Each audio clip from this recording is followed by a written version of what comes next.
Marriages rarely explode overnight. They erode silently, one unhealed wound at a time. And what if the tension that you're feeling right now isn't the end of the marriage? What if it's God exposing what he's ready to heal? You see, you're still showing up, you're still cooking meals, you're still managing schedules, you're still doing the day-to-day living, you're still trying to keep the peace, you're still juggling kids.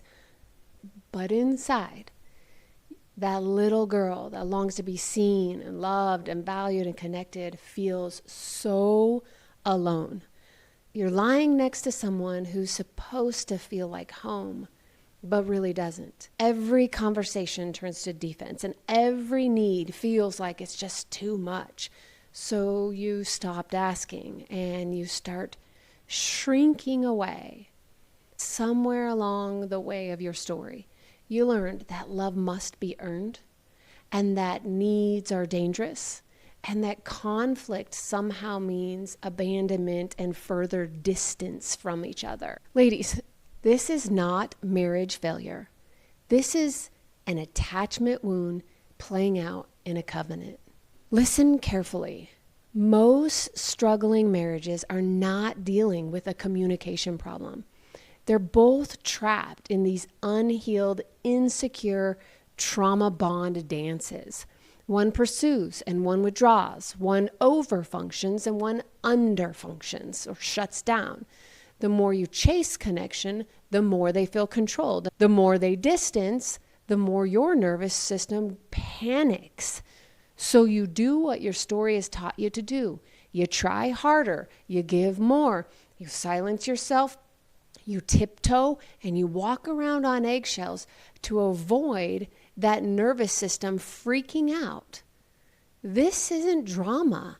This is your nervous system trying its best to secure love. Many high capacity, deeply faith-filled women who love Jesus, they get stuck right here in their marriage, not because they're broken, but because no one has ever taught them what secure love actually feels like.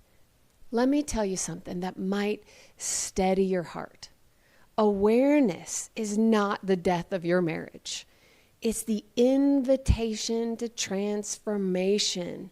God does not expose wounds to shame you. He exposes them to free you. Because the marriage you ache for cannot be built by the version of you that survives through self-abandonment. Healing begins the moment you stop asking, how do I keep this marriage from falling apart? And you start asking, God, what are you trying to heal in me so I can finally feel safe in myself and in my marriage? Ladies, you're not too much.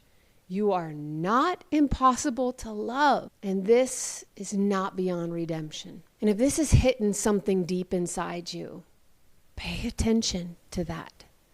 Because women don't wake up accidentally. They wake up when they're ready for the freedom that is already available to them. And here's the truth that most people won't tell you. You cannot create a secure marriage with an insecure attachment style. It's not possible. But you can heal what God is revealing to you in that insecure attachment style.